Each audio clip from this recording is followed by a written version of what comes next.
The snow fell slowly and silently, like thin curtains drawn across the tall windows of Bellini's trattoria, each flake settling softly over the hushed streets of Cobble Hill, as if the entire city were whispering to soothe its own hidden loneliness. And inside, beneath the gentle amber glow of the hanging lamps, Rachel Monroe was wiping down the last table with a steady, repetitive rhythm that required no thought at all, movements that had become instinctive and unconscious, as though she were deliberately distracting her heart from the frightening stillness of the night. For this was Christmas Eve in Brooklyn, the night most people saved for family, for music, for warm meals, and for the shimmer of lights behind fogged glass. That was how it was for most people, but for Rachel it was only another shift closing in silence, another night of pretending that being alone did not hurt her once again. She rested her forehead against the cold window and looked outside at a couple, laughing beneath the sparkling strings of lights hanging in front of the bakery across the street. They looked as though they had stepped straight out of a Christmas commercial on television, and perhaps in truth they had. Everything beyond that pane of glass felt like a life someone else was living, a world for which she held no key. Rachel had no idea that in less than an hour a strange little girl in a deep red coat would quietly step through the locked door of the restaurant. She also did not know that the man standing silently beneath the streetlight outside, observing without moving closer, would be the one to rewrite the entire next chapter of her life. And she had absolutely no idea that this Christmas Eve would be the last night she would ever have to endure in loneliness. In this quiet moment before that fateful door truly opens, if you are listening to this story, take a gentle pause to subscribe to our channel as a way of lighting a small lamp in the long winter night. Please like and share, so that this story may continue to be warmed by many more hearts each day. And if you wish, leave us a comment to tell us where you are listening from, whether it is a familiar street corner or a place far away, so that we may know that Rachel's story has truly reached you, crossed unseen distances, and is living in this very moment together with you. The doorbell chimed softly, thin, as a breath of wind slipping through a narrow crack, causing Rachel to pause mid-motion as she gathered the cleaning cloths into the metal tray, and she turned her head, her brows knitting slightly because a front door should have already been locked. She was certain of it. The key still rested in the pocket of her apron, and the closed sign had been flipped nearly 20 minutes earlier. She moved slowly toward the counter, her eyes fixed on the large glass door, and then her heart gave a strange sudden ache, for standing in the frame was a little girl, about 6 or 7 years old, thin and pale beneath a tangle of brown curls, her long red coat falling past her knees, making her look like a figure stepped out of some forgotten fairy tale. She stood there, one hand still resting on the doorknob, her wide eyes filled with curiosity and a hint of hesitation, as though she had done something forbidden, yet unavoidable. For an instant, Rachel remained frozen, her entire body locked in place because the child's presence carried something too quiet, too unreal, as if she had stepped straight out of the thick snow, outside and torn through the loneliness inside the police restaurant. The little girl glanced around, then her gaze settled on Rachel. "Excuse me, is the restaurant still open?" Her voice was clear yet oddly different from ordinary children, perhaps in its calmness or in the way she asked the simple question as though she already knew the answer. Rachel blinked and stepped closer, lowering her head to meet the child's eyes. "I am sorry, sweetheart, we just closed. Are you lost?" The girl shook her head slowly without fear. "I am not lost. I know exactly where I am going." The answer sent a faint chill through Rachel. Beyond the glass, winter still raged with heavy snowfall, and at this hour a child should have been home wrapped in blankets, watching movies or opening gifts with family. Yet this girl stood inside the empty restaurant, snow clinging to her shoes, carrying nothing but a small gray bag swaying lightly at her side. Rachel softened her voice as much as she could. "What is your name? Where are your parents?" The girl studied her for a moment, then answered quietly, "My name is Lila. My father is outside." Rachel turned sharply toward the window beneath the pale yellow streetlight amid the snow falling thick. As fog, she vaguely saw the silhouette of a man standing, still, hands in his pockets, head slightly bowed, not moving at all. In that moment, the air inside seemed to grow heavy, as if time itself had sighed. Rachel looked back at Lila, a vague feeling rising in her chest, both warm and uneasy, a child unafraid of strangers, untroubled by questions of parents who knew exactly where she was and whom she was seeking. Rachel gently placed a hand on the girl's shoulder. "Are you cold? Come sit here for a moment. I will call your father for you." Lila smiled faintly, said nothing, only nodded and stepped inside, leaving behind the door closing with a hiss of cold wind, and in that The moment Rachel could not know that by opening the door to this strange child, she had crossed into the threshold of a life entirely different.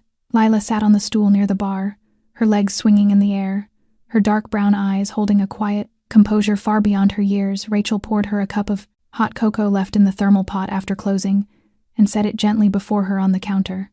The girl bowed her head in thanks, cradling the cup in both hands, as if it were the only warmth left in the long winter night. Rachel sat opposite, her arms folded, her gaze torn between worry and curiosity. I've seen many homeless children before, had even worked in charity kitchens, but never one like Lila. Not panicked, not frightened, and not talkative either. Lila, are you sure your father is really out there? Why did you not come in together with him? The girl smiled softly, as though the question were endearingly naive. My father said that if I saw someone who was sad on a holiday, I could go in first. Rachel halted in surprise. You think I am sad? Lila did not answer at once, only looked at her for a long moment, then said quietly, I do not. I think I know. Something in that voice left Rachel unable to argue. It was not boldness, but a deep understanding that a 6-year-old should not possess. Rachel lowered her gaze to her hands, suddenly realizing they had been clenched for some time. She let them fall to her side, steadied herself, then rose and went to the window, her eyes searching for the figure she had seen earlier, and just as Lila had said, he was still there, a tall man standing several meters from the door near the street lamp across the way. The yellow light dusted his shoulders with a thin layer of snow, his face hard to see, only the sharp angles of his features in a posture of deep composure. He did not. Smoke did not check his phone, and showed none of the impatience of a father waiting for his child. He simply stood there, hands in his pockets, head slightly inclined, eyes fixed on the restaurant, as if awaiting some silent signal. Is that really your father? Rachel asked, her voice barely above a whisper. Lila nodded without looking back and took a small sip of cocoa. He will not come in unless I call. That sentence echoed in Rachel's mind as something far larger than the moment itself. She looked out again more closely. This time the man made her feel that something was not quite right yet, not dangerous, but rather powerful, a kind of weighted stillness that could not be ignored. Though he did not move, he gave her the sense that he commanded the very air around him. Rachel swallowed and turned back to the girl. What does your father do? Lila shrugged lightly, as if it did not matter. My father does many things, but the most important thing he does is keep his promises. Rachel frowned, about to ask more, when Lila set her cup down and rose. May I call my father in now, if you do not mind? The question sounded both polite and resolute, as though the child had finished her part in a game, and now awaited the adult's turn. Rachel nodded, still dazed by all that had unfolded within 10 minutes. Lila returned to the door, placed her hand on the knob, then turned to Rachel, her smile carrying something both innocent and strangely wise. Thank you for opening the door, Miss Rachel. Not everyone would have done that. Then she opened it. The cold wind rushed in, sweeping a veil of snow onto the wooden floor. Rachel remained where she stood, eyes fixed on the open doorway, and the man still stood there unmoving, until at last his gaze met hers, and in that instant Rachel knew that everything had truly begun to change. The man crossed the thick snow with slow yet steady steps, as if each movement had been carefully measured, while Rachel remained where she stood, one hand resting lightly against the counter as if to steady the emotions beginning to rise in chaotic waves within her chest. The door opened for the second time, and the cold wind swept in, along with the soft chime of the bell. As he stepped inside, his black wool coat, dusted with snow, his sharp features caught beneath the yellow light falling from the ceiling, and without any introduction, Rachel knew at once that this was Lila's father, perhaps because of the deep gaze, calm yet razor-sharp, or perhaps because of the way he entered without asking, yet with no trace of rudeness, a kind of presence belonging to someone long accustomed to commanding every room he entered. He removed his gloves, his eyes never leaving Rachel, as his low, warm yet restrained voice spoke, asking if she was the one who had let the child inside. Rachel nodded, slightly straightening her posture, and said that the girl claimed to be with him, and that in truth she did not know what she had been thinking, only that the child seemed to know exactly what she was doing. Lila stepped to her father's side, lifted her face to him, then looked at Rachel as if making an introduction, saying, "This is Miss Rachel, and she makes very good cocoa." The man inclined his head slightly and said his name, Ethan Blackridge, without offering a hand, only the name as a confirmation. And Rachel needed nothing more, for she now remembered it, a name that had surfaced a few times in the quiet gossip among regular customers, always paired with phrases like the transportation tycoon, or the man no one wanted to cross, though no one ever spoke it aloud nor claimed certainty. Ethan looked around, then returned his gaze to Rachel, this time deeper, and said that he apologized for the inconvenience, that Lila had a tendency to follow her heart, but that she had never been wrong. Rachel smiled faintly, trying to remain composed, and replied that she was not troubled, only that this was not an ordinary situation. Ethan did not deny it, saying that he did not expect her to feel comfortable, only that he wished to ask if she was afraid, and the question caused the air to grow still as Rachel met his eyes and said that she did not know, but that she did. "I not feel the need to be afraid, at least not now, though." She was unsure why she answered that way, perhaps because of the hopeful look in Lila's eyes, or perhaps because she had grown so used to loneliness that she felt she had nothing left to lose. Lila tugged lightly at her father's sleeve and spoke softly yet firmly, like a small angel issuing a command, telling him to invite her along because she needed a Christmas dinner and should not be eating instant noodles alone. Rachel laughed quietly and shook her head, asking if the child had been listening in on her phone call, and though Ethan did not smile, the corner of his mouth shifted almost imperceptibly as he bent to ask his daughter if she was certain. Lila nodded emphatically, then turned to Rachel, her voice full of persuasion, asking if she would come home with them just for one evening, promising to be good and not ask too many questions, and saying that her father made excellent apple-stuffed chicken. Rachel looked at Lila, then at Ethan, then back at the snow outside, and a part of her screamed that this was a reckless, even foolish idea.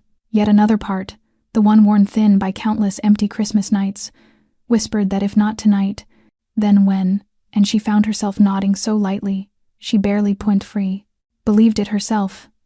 Lila smiled, radiant, and Ethan spoke one brief sentence as if the decision had already been made, that the car was parked at the corner and that they should go. And so Rachel Monroe, who had thought that this Christmas would contain only the scent of disinfectant and fading lights, stepped out through the door, leaving behind the empty restaurant, and walking into a story she had never dared imagine. She would become part of. Rachel followed them outside into the falling snow, the streetlights shimmering against the cold, wet pavement like silver laid across the street, the sound of her shoes sinking into the snow, soft yet echoing in her mind like footsteps, leading into unknown territory. She did not know what she was doing. A strange man, a strange child, an unannounced invitation. All of it felt like the first step into a dark fairy tale, or a dream whose truth she could not discern. The black car parked at the corner had its windshield cleared of snow, and the inside glowed faintly under interior light, as Ethan opened the back door, letting Lila climb in first, then turned to look at Rachel, saying nothing, only holding that steady, unforcing gaze as Rachel stood still, her hand gripping the strap of her bag, her thoughts spinning while fragments of memory surfaced. Of a Christmas night at 13, spent alone on a bus station bench, of being 25 and serving in a cheap diner amid the laughter of happy families, and of last year eating instant noodles in front of a holiday music program on television.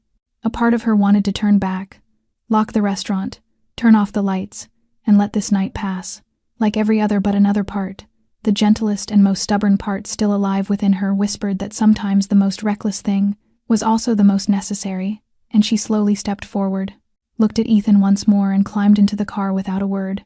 He closed the door, walked around to the driver's seat, and set the car in motion as they left Cobble Hill behind, along with its wan yellow lights and narrow streets. And though the city outside remained bright with festive lights inside the tents, car was a strange quiet, as if they had separated from the rest of the world entirely. Lila sat between the two adults, softly whistling along to a Christmas tune playing low on the radio, her tiny hands holding the paper cup of cocoa Rachel had given her earlier, and she said nothing more nor needed to, for everything important already seemed arranged.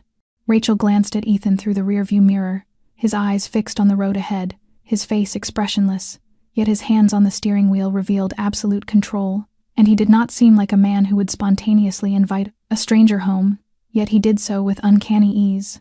At last Rachel could not hold back and asked quietly whether he often invited strangers to dinner during the holidays, and he replied without looking at her that it was the first time, and Rachel gave a soft, weary laugh, asking then if he should feel special, and he answered in the same even tone that she should not feel special, but that she should feel chosen.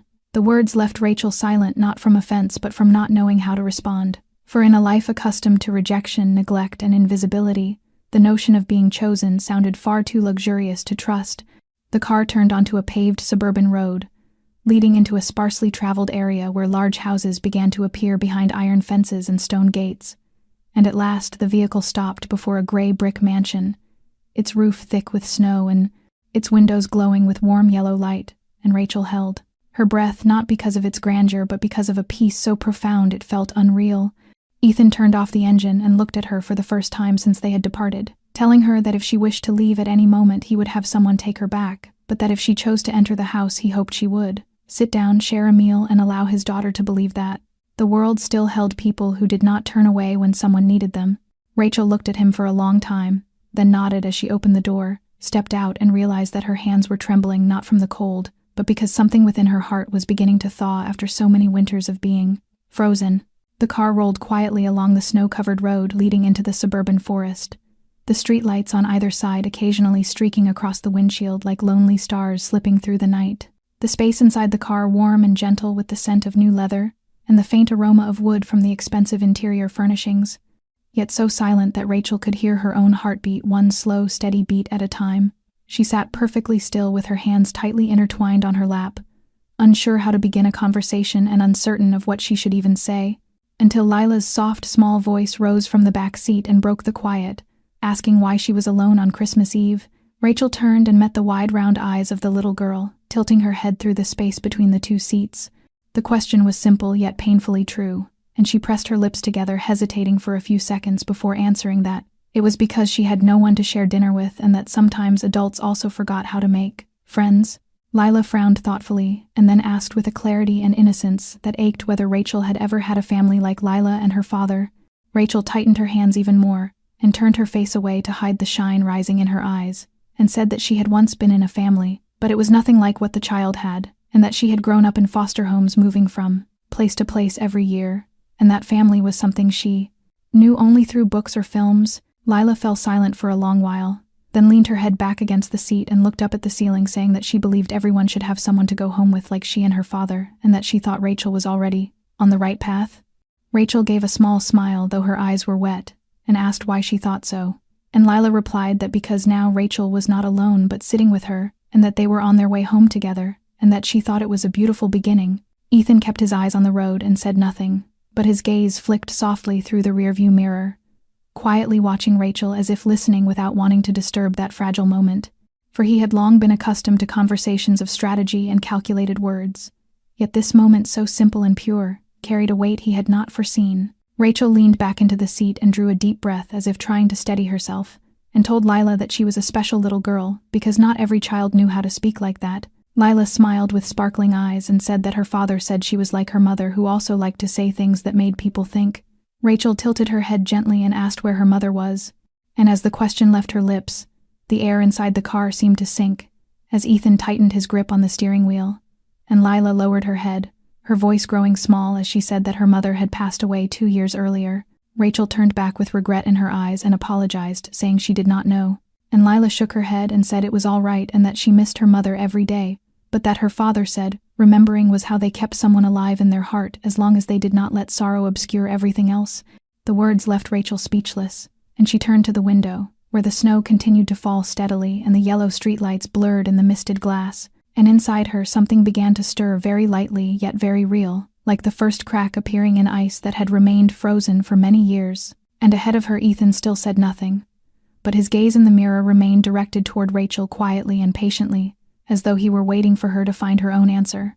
The car continued through the night, but among the three of them, perhaps only one believed that the true destination was not the mansion at the end of the road, but the moment when a heart was slowly opening after so many years of being tightly closed. The car turned into a long stone-paved drive leading to the mansion hidden behind rows of snow-laden pine trees with the light from the old-fashioned lanterns on either side, casting a warm golden glow upon the ground as if guiding the way into another world. When the car came to a stop before the wide steps, Rachel felt as if she were stepping into the frame of a Christmas film she had once watched as a child but never believed she would truly enter.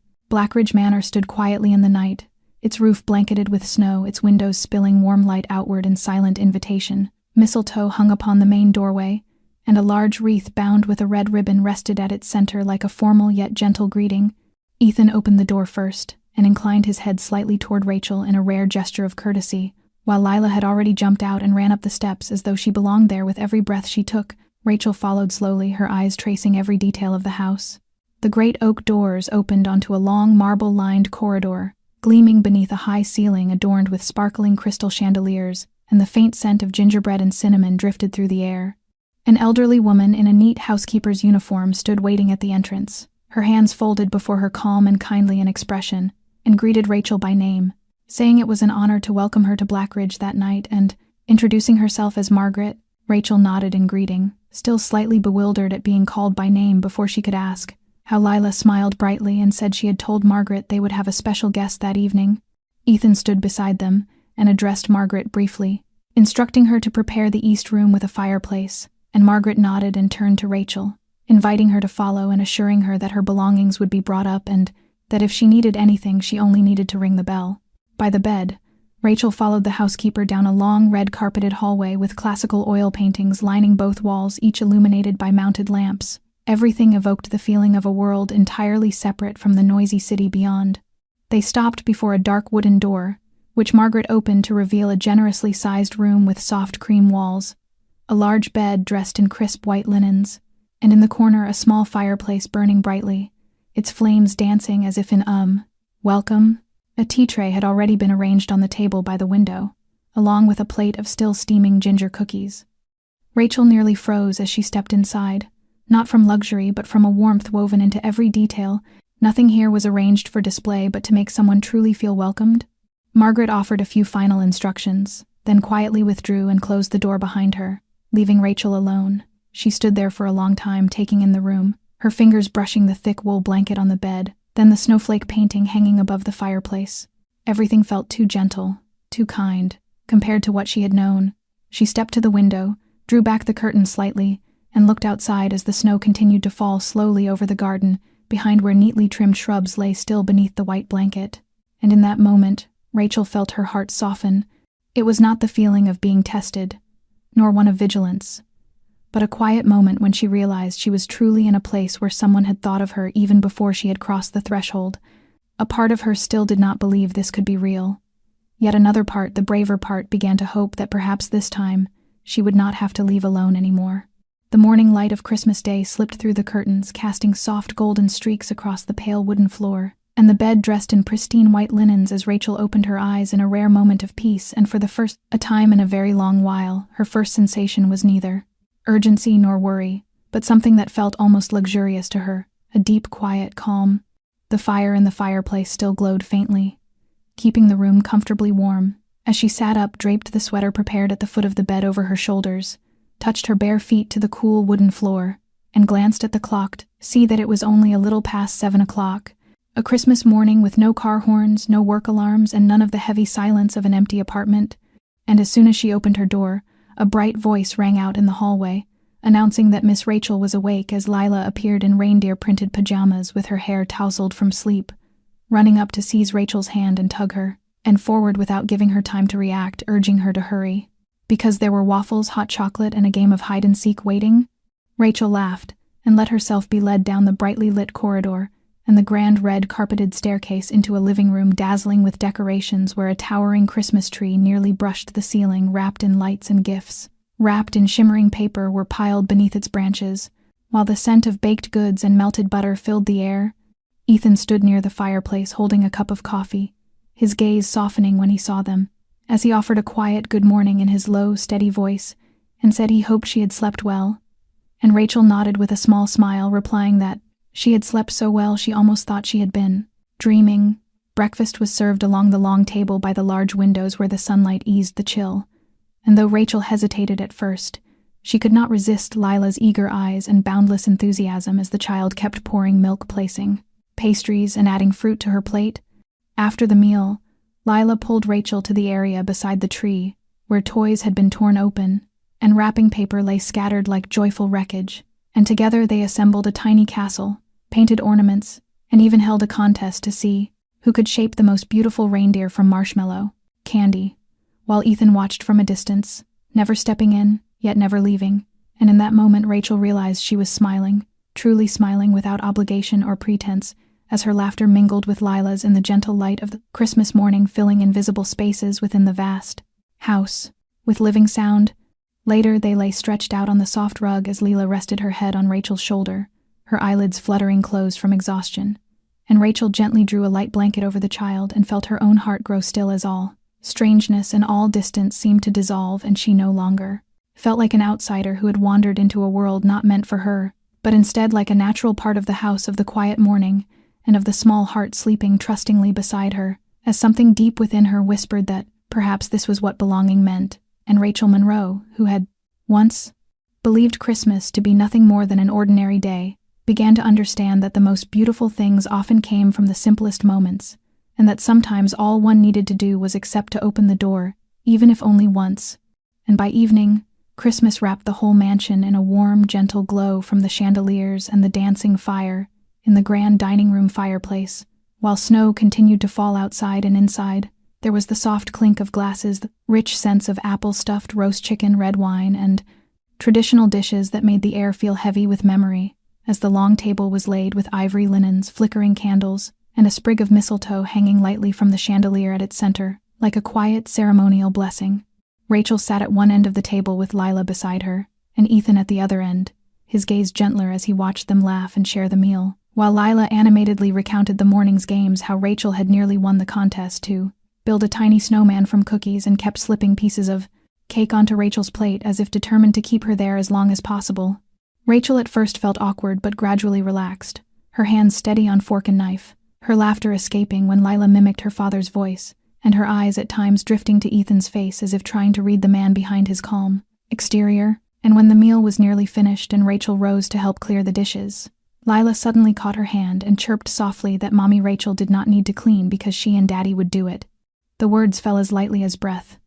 Yet in that instant the air seemed to freeze as Rachel's hand halted midair, her eyes widening in surprise, and Ethan lifted his head, his expression shifting, not with shock but with something quieter and far more complex, as Rachel slowly turned to Lila and asked gently what she had just called her, and Lila smiled with carefree innocence, saying Mommy Rachel, and that she thought if she called her that then Rachel might stay longer. A long silence stretched between the three, as Rachel swallowed, her heart pounding as if she had just heard something too beautiful and too fragile to dare believe, while Ethan stepped to Lila's side, placing a gentle hand on his daughter's shoulder and telling her in a low voice that she could not call someone her mother simply because she wished it so. His tone held no anger, only a depth of meaning Rachel could not fully grasp.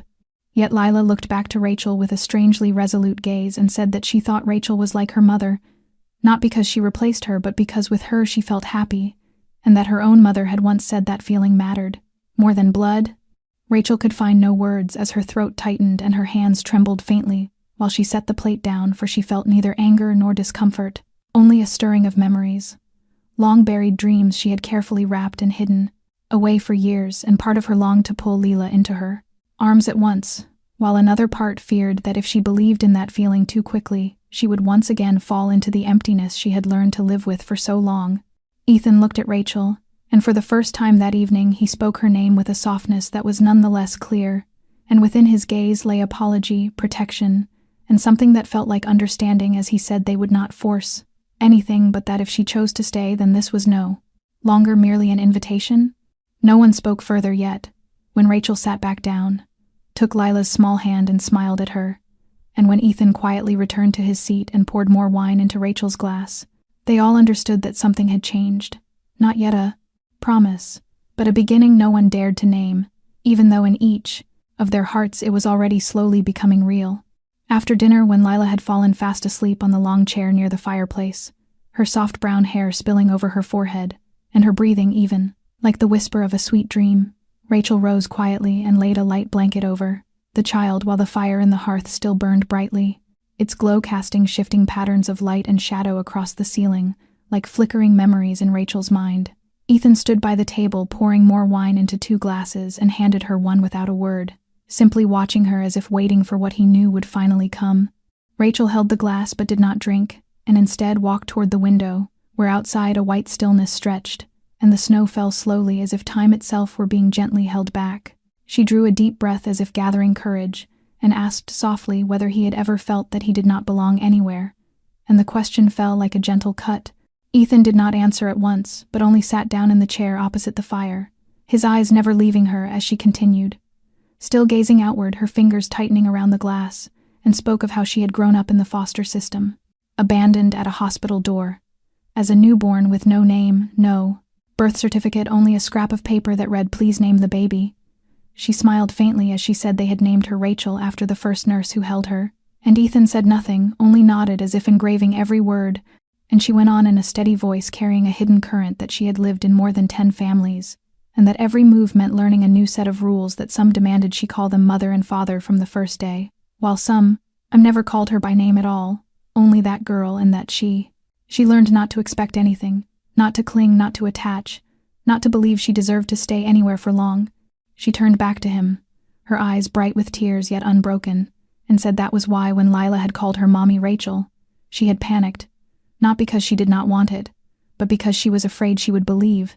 Ethan set his glass down, leaned back slightly, never taking his eyes from her, and asked what she was afraid of believing. And Rachel slowly sat across from him, the wine untouched in her hand, and answered that she was afraid of believing that she deserved to be loved, that she could be important to someone else, that she was not merely passing through the lives of others, but truly a part of them.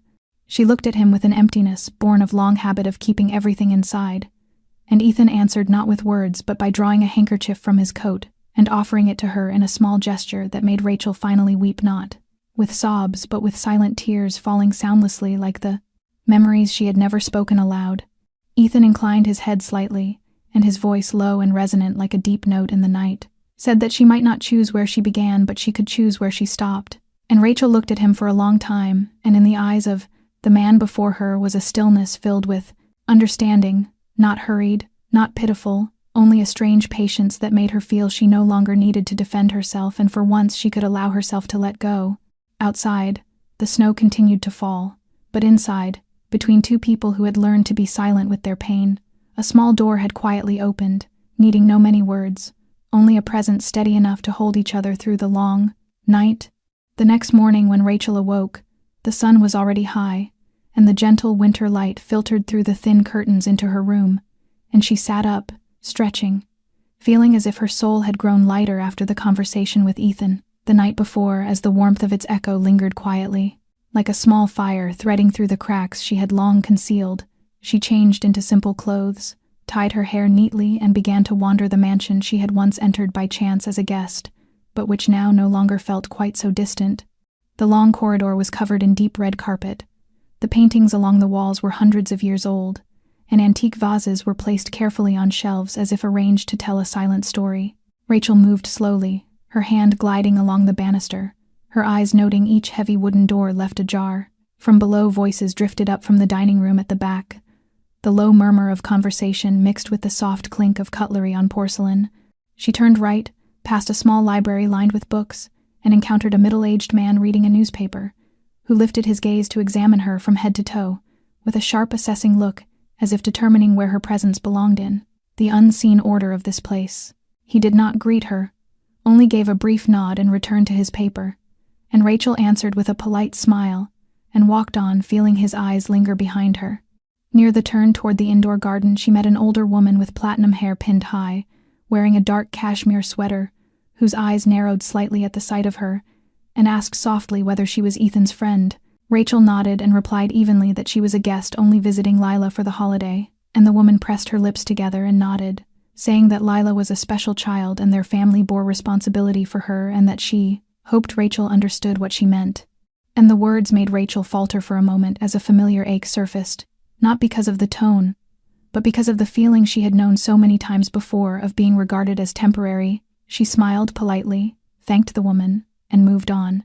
On her way back through the main hall, she passed a room with its door ajar, where several men in dark suits were speaking in low, measured tones, their hands holding glasses of wine while their eyes were sharp as blades, and one of them noticed her and nodded in greeting as if he knew exactly who she was, though she had never seen him before. A chill ran down her spine, whether from that look or from an instinct that whispered that something within this mansion was not entirely as peaceful as it appeared.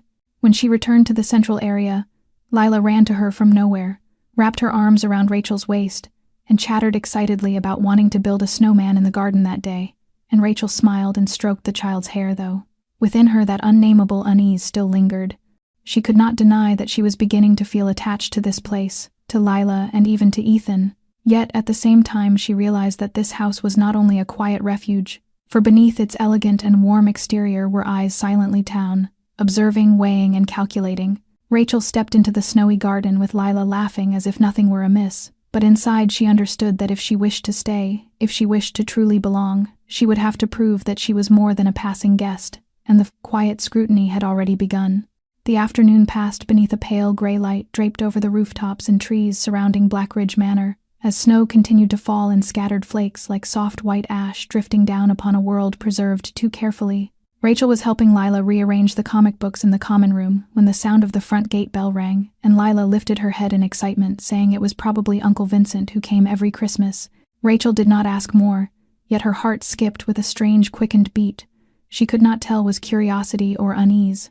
Moments later, footsteps sounded across the wooden floor, and Rachel stepped into the hallway and looked down the staircase to see a man entering the main hall. He was tall with a confident bearing wrapped in a charcoal overcoat, his sharp features set with a half-smile as though he were accustomed to, commanding every room by presence alone. Ethan emerged from the library and clasped the newcomer's hand, firmly greeting him by name and remarking on his punctuality, and Vincent replied lightly that Ethan was always like that, before his gaze flickered briefly toward Rachel. Standing on the stair, his brow lifting faintly as a polite, yet probing smile formed as he asked whether she was the new guest.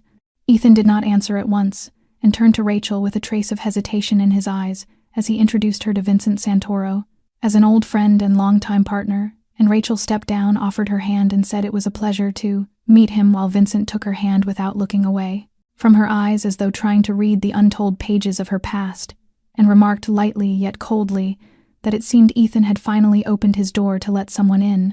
Rachel smiled faintly, said nothing, and withdrew her hand more quickly than usual, realizing with clarity what she had begun to sense since the day before that her presence here was not considered a given. In the living room, as conversation gathered, she sat in silence amid dense exchanges of financial terms, familiar names from the investment world and projects she had never known. Vincent sat close to Ethan, occasionally turning to ask questions that sounded harmless, yet carried clear implication, such as what field she worked in, or that he had never thought Ethan cared for outsiders. And each question felt like a touch upon unhealed skin, a reminder that she was not part of this world, at least in their eyes. Ethan did not respond openly, yet his gaze drifted toward her now and then as if checking on her. But for Rachel, it was not enough to ease the scrutiny. She smiled, answered briefly. He kept her voice even while inside. A tense struggle raged, between the urge to step away and the resolve to preserve her self-respect. When Vincent finally departed with a black-clad bodyguard whose eyes never left Rachel, Ethan came to her side after the room had cleared and apologized, saying Vincent was not always easy to deal with, and Rachel shook her head, tried to smile, and said she was used to it. Yet the words were not merely reassurance but a truth. She had lived for years within the foster system, where she had always been judged, tested, placed beneath the glass of other people's expectations.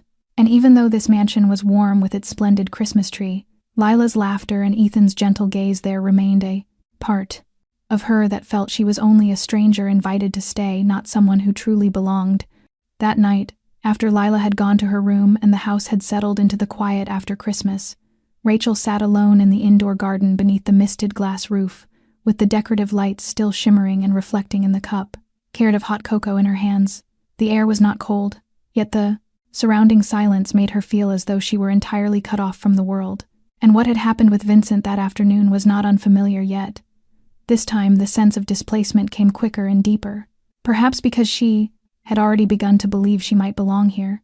Rachel closed her eyes, breathed deeply, then stood and walked with light but resolute steps toward the library, where light still spilled from beneath the door, and inside Ethan stood near the fireplace, holding a book he was clearly not reading, his gaze fixed on the flames as though searching for answers in something unseen.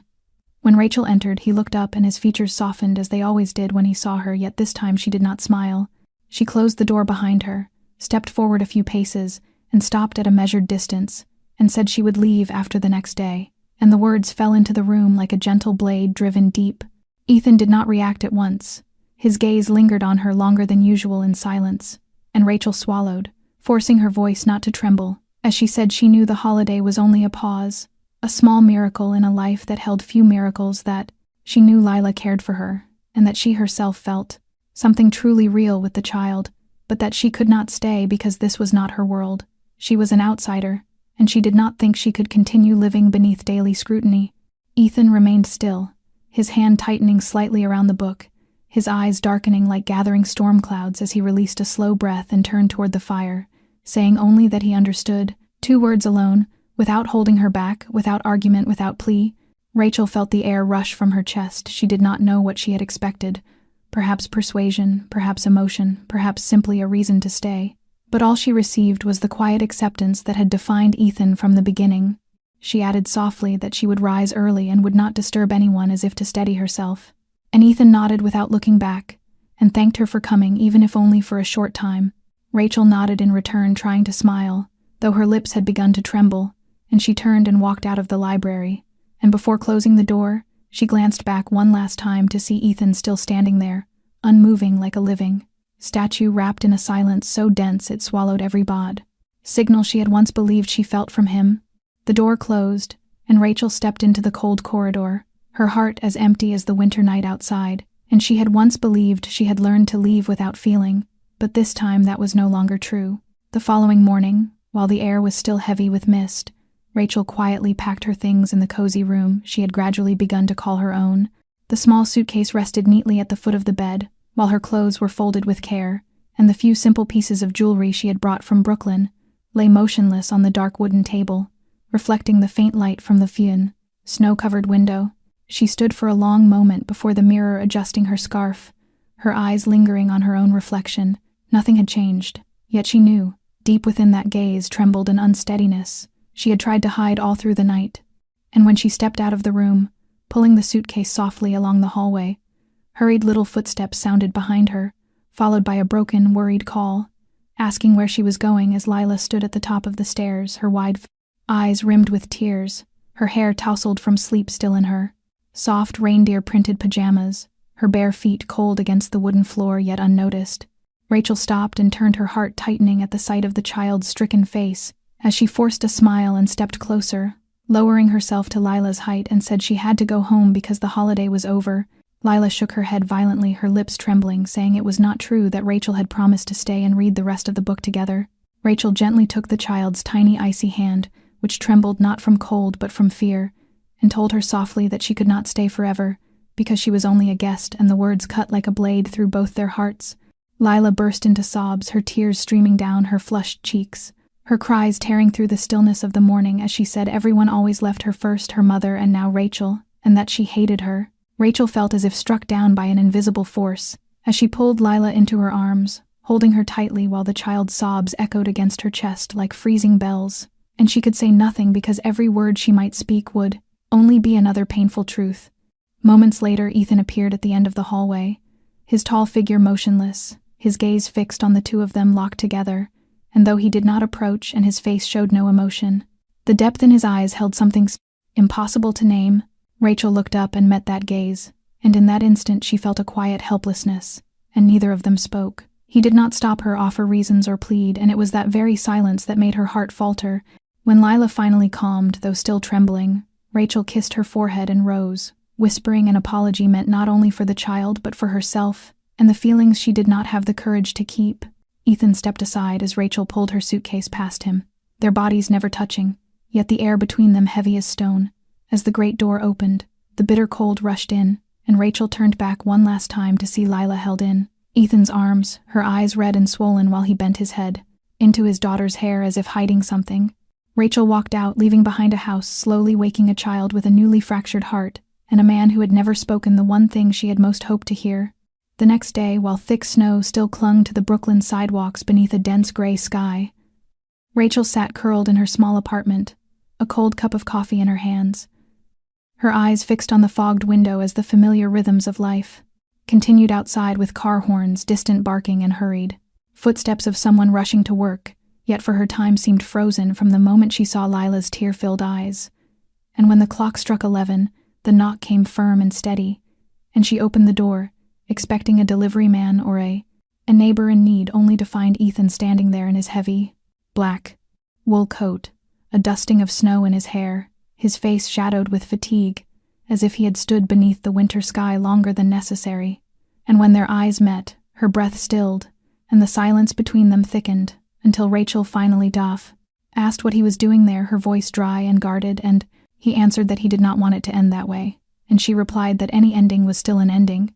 He said no, gently but firmly, that Lila had cried all night, refusing to eat or sleep, asking why someone who had promised to stay had disappeared, and that he had no answer, and Rachel turned her face away to hide the tears swelling in her eyes, saying she did not belong there and that everyone in the house could see that, and Ethan stepped closer, bringing the cold air into her small apartment, and told her, "Then make that place belong to you," and she looked at him stunned and wounded, asking if he thought a few words could place her inside. Such a family with all its hidden rules, suspicious eyes, and closed doors she was never meant to touch, and he nodded, his voice lowering as if in confession, saying he knew it was not easy, but that he had never asked anyone to come back before, and now he stood here beneath the snow only to say that Lila needed her and that he wanted her to return.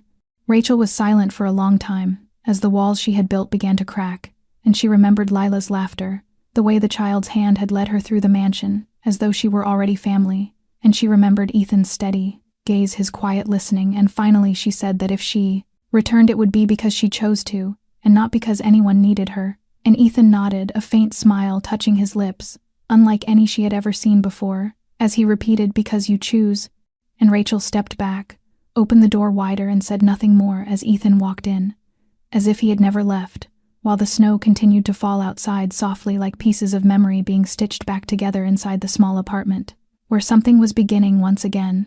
As the car quietly turned through the iron gates of Blackridge Manor, Rachel gazed at the scenery on either side through the misted glass, and felt a strange swelling in her chest, at once familiar and trembling with anticipation. The snow still lay thick along every path, yet this time it no longer carried the same desolate stillness as when she had first arrived. Ethan drove in silence, his eyes only occasionally flicking toward her, as if to confirm that she was truly still there. The front doors opened before she could even step onto the threshold, and Lila burst out like a small gust of wind, throwing her arms around Rachel, without hesitation, her voice shattering with laughter mixed with tears, as she cried that Rachel had truly come back, and that she had prayed and her wish had come true. Rachel wrapped her arms around the tiny body and felt warmth flood into every crack of her heart. Inside the mansion, no one questioned her presence too closely, and no one scrutinized her. The staff greeted her with warmer eyes. The chef invited her into the kitchen to try a new dessert, and the old housekeeper simply said that her room was still the same, Miss Rachel. Everything felt as though it had never been interrupted. The following days passed as gently as a stream weaving through stone, as Rachel began waking early with Lila preparing simple breakfasts before the head chef took over. She took the child out to play in the garden, read books with her, listened to the halting stories and the fanciful childish dreams that only a child who had once lacked a mother's warmth could imagine so richly. Little by little, Rachel was no longer merely a guest allowed to stay, but became part of the rhythm of the household. She knew where Lila kept her thickest sweaters, knew that the child was allergic to dark chocolate, knew that every night before sleeping, Lila wanted the same comic book read again until she could recite every line by heart. Ethan kept a careful distance, yet never felt remote. He was present at dinners, listened as the two of them recounted their day, occasionally passed Rachel a cup of hot tea when she coughed, or gently draped a light blanket over her shoulders when she fell asleep on the sofa beside Lila. No one spoke of the time Rachel had left, and no one spoke of a distant future. Yet in every gesture and every glance, it became clear that her presence here was slowly becoming something anticipated and accepted. One afternoon, as Rachel brushed Lila's hair before the mirror, the little girl looked at her reflection and whispered if she could call her mother, and Rachel's hand stilled as her heart skipped a beat. She bent closer, looked into the innocent eyes and said nothing, only pulled the child into her arms and held her tightly. She had never been a mother, but in that moment, she knew she was learning how to love as one through the very child who had shattered the shell of loneliness she had carried for so many years. And in every breath, every embrace, and every a small step of Lila, Rachel came to understand that family did not always come from blood, but from the moments when the heart learned to open once again. That night when Lila slept, peacefully hugging the teddy bear Rachel had given her on her last birthday, the house sank into quiet with only the faint crackle of the fireplace in the living room. Rachel curled into an armchair near the fire, a beige wool shawl wrapped around her shoulders, a glass of red wine in her hands filled less than halfway. Firelight reflected against the windows, casting the room in a wash of memory as Ethan entered without a sound. And only when Rachel looked up did he smile faintly and lift his glass in greeting. She nodded and gestured toward the chair opposite, and they sat for a long time, speaking no words. needing no words for both had grown accustomed to each other's presence in silence. Yet tonight was different. The air between them carried something new, like a thin current of electricity, delicate yet taut. Ethan spoke first, his voice low and steady as he told her of Lila's mother, of a marriage that had ended not for lack of love, but because there had been no longer any room for healing between them. He did not hide his failures, including how he had once been too consumed by work and power to realize he was losing what mattered most. Rachel listened without judgment, only with quiet compassion, and then she too opened her heart, speaking of her years in the foster system, of never being chosen, of never feeling enough for anyone to keep. She did not speak with self-pity, but with a calm that ached, as if the wounds had long since fallen silent, yet left traces that could never fade. Ethan listened in stillness, his gaze never leaving her, as though each word from her lips was the final piece he needed to fully understand the woman before him. When the stories ended, Rachel looked into the glass in her hand, her voice soft as wind, and said she did not know why she was still here, that she had thought she came only for a moment, yet now she found herself beginning to imagine the days ahead. Ethan did not answer immediately, but set his glass upon the table between them, leaned slightly forward and looked at her with depth and sincerity, saying simply that perhaps this was where she belonged. Rachel gave a breathless, soft laugh, trembling with both emotion and fear, and told him not to say that unless he was certain. And Ethan smiled, a rare smile, unguarded, and said he had never been certain of anything as he was of this. They did not move closer. There was no touch, no hurried promise. Yet their eyes met like a silent clasp of hands, like a vow unspoken. And that night, as Rachel returned to her room, her heart beat quickly and lightly, like that of a young girl discovering love for the first time. And deep within, she knew something had irrevocably changed. For sometimes the most profound acknowledgement lives not in words or actions, but in the quiet space where two souls understand that they have begun to enter each other's lives in a way from which they cannot turn back. That morning, Rachel woke earlier than usual, while the sky outside was still veiled in mist, and the ground lay beneath a thin dusting of snow, like soft cotton, yet the air inside Blackridge Manor felt oddly warm. Today was Lila's birthday. She had just turned 7, and it was also the first time Rachel was hosting a celebration not out of duty but out of love. She had spent the entire previous week planning the menu, choosing the color of the tablecloths, and wrapping each tiny mint candy in shimmering paper. Lila wanted a party inspired by a fairy tale pine forest, and Rachel had hung every dried pine branch by hand, stringing golden lights across the main living hall. The birthday cake, shaped like a wide-eyed reindeer, was placed with care at the center of the large table beside boxes wrapped in brown paper and deep red ribbons. When Lila ran down from upstairs in her pale blue twirling dress, her curled hair tied with bows on both sides, she stopped short midway on the staircase, her eyes sparkling at the sight of every detail prepared so lovingly, and she whispered, softly with emotion, calling out to Rachel to ask if she had truly done all of this just for her. And Rachel nodded with a smile, her arms opening wide as Lila rushed forward, clutching her tightly as if afraid Rachel might disappear again. Ethan stood behind them, leaning against the doorframe with a cup of coffee in his hand, watching the two of them with a tenderness so evident that Rachel felt her cheeks warm without knowing why. Guests soon began to arrive, mostly families close to Ethan's circle, trusted associates, and Lila's classmates. And although Rachel did not know them all, it was the first time she did not feel like an outsider. They called her by name with ease. Some asked her to help arrange the gifts. An older woman requested the recipe for the ginger cookies Rachel had baked with her own hands, and everything unfolded gently as though she had always belonged. While the children played a treasure hunt in the snowy garden, and the adults gathered around tables with wine and laughter, Rachel suddenly paused in the middle of the hall, still holding a napkin, and looked around and realized she was not serving anyone nor trying to please anyone. She was living. She was present in a moment she had long believed she would never have. When Ethan approached with a light coat and draped it over her shoulders, Rachel looked up at him, her eyes reflecting the quiet peace they both felt, and he said softly yet clearly that he had never seen Lila smile as much as she had today, and that it was because of Rachel, and she shook her head, still watching Lila dancing hand in hand with her friends around the small pine tree, and replied that it was because of the child who had taught her to open her heart again. Ethan said nothing, only squeezed her shoulder gently and stood beside her shoulder, touching shoulder without the need for words.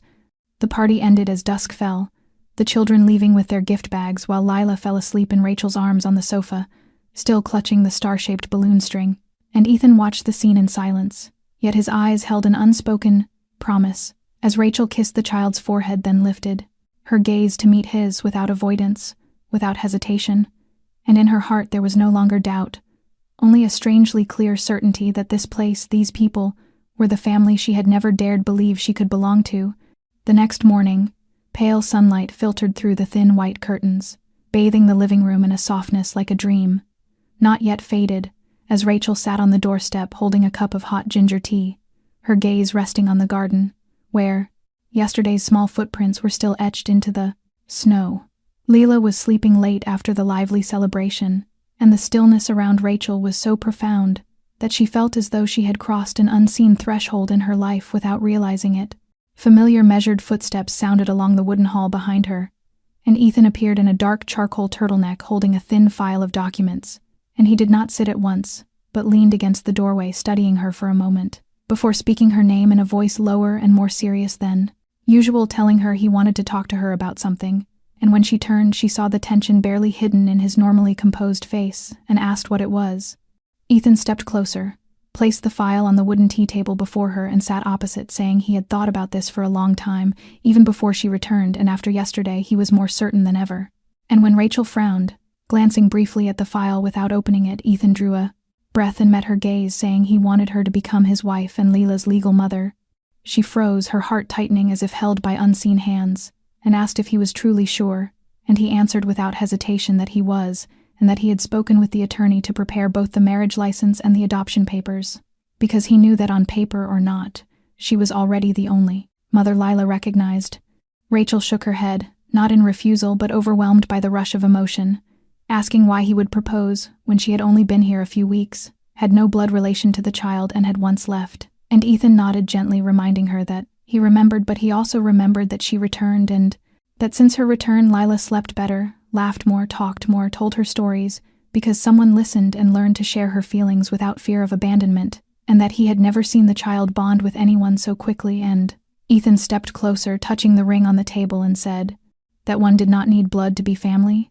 Rachel turned away, hiding eyes filled with tears. She had never imagined she could be a mother to anyone, and never imagined a man like Ethan Blackridge would place such trust in her, and she asked in a choked voice if she could have time to think, and Ethan agreed, saying he would not force her but wanted her to know it was not only for Lila, that he wanted her to be an official part of the family, not as a helper, not as a guest, but as someone who would stay.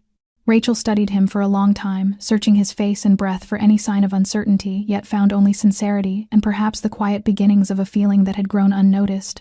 She did not answer that day, but that night when Lila shifted in her sleep, whispering that she dreamed Rachel disappeared, Rachel only held the child tighter, kissed her soft hair, and murmured that she was here and would not leave again, and within her heart, the answer had already become unmistakably clear.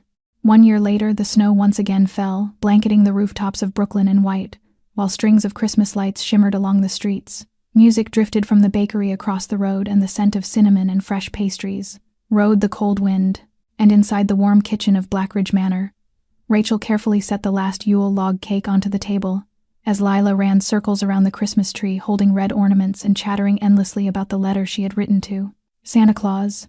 Ethan entered carrying 2 cups of hot cocoa, and his gaze settled on Rachel's radiant smile, and without a word spoken, a single look was enough for Rachel to know that now she truly belonged to this family. This Christmas she was no longer the woman standing silently by a window, looking out at the world and questioning whether she deserved a home. She no longer lived amid the fragmented memories of the past, but was truly living in the present with those who loved her. Her decision to marry Ethan and officially adopt Lila had not merely been a legal turning point, but a commitment of the heart.